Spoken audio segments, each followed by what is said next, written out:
Video ini adalah review film In the Heat of the Night rilisan 1967 yang gua tonton pertanggal 19 Maret 2022.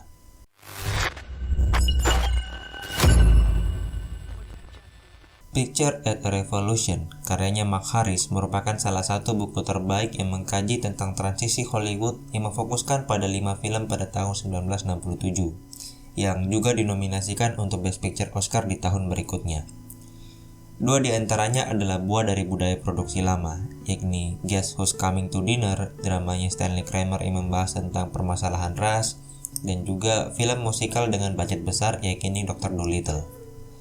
Dua lainnya merupakan tajuk yang terinspirasi oleh The French New Wave yang terwujud pada filmnya Mike Nichols, yakni The Graduate, dan juga Bonnie and Clyde, karyanya Arthur Penn. Dan mungkin suatu hal yang memang pantas bahwa film yang memenangkan Best Picture kala itu bukan film dari dua kubu itu, karena In the Heat of the Night berdiri tegak memegang piala pada malam itu.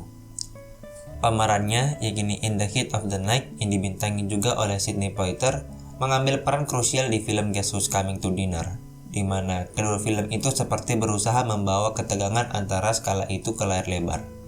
Naskahnya ditulis oleh Stirling Sullivan dari novel karya penulis misteri yakni John Ball, yang gue harus bilang tingkat misterinya tidak begitu megah dan bukan yang terbaik di masanya.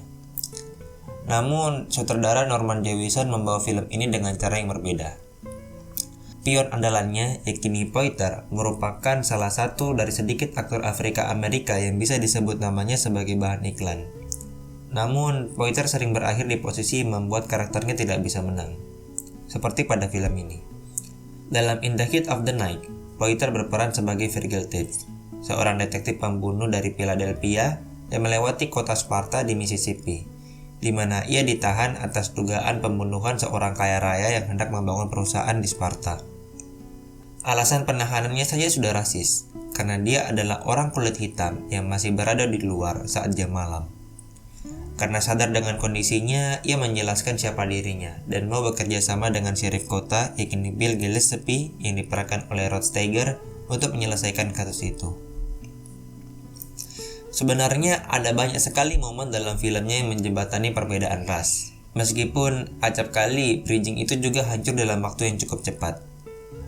Contohnya saat Tibbs dan juga Gillespie datang ke tempatnya Andy Katt yang diperankan oleh Larry Gates, di mana menyuguhkan ke penonton betapa tidak dihormatinya orang kulit hitam di Amerika kala itu.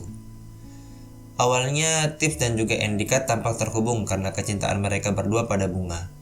Namun, Andy Katt membuat suatu analogi rasis yang meruntuhkan itikat baik di antara mereka.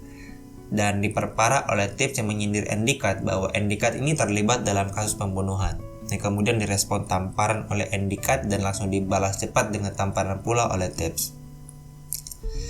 Gillespie menolak menahan Tibbs atas tindakannya karena ia tidak tahu apa atau siapa yang sebenarnya bersalah di sini.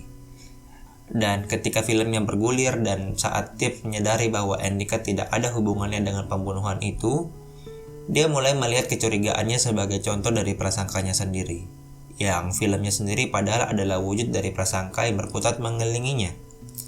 Dan meskipun film ini menggambarkan rasisme di selatan sebagai institusional yang tak terhindarkan, film ini menurut gue terlalu bersemangat buat menawarkan secerca harapan dengan frekuensi yang semakin meningkat saat film ini mendekati ending filmnya, di mana Tibbs dan juga Gillespie semakin saling memahami satu sama lain.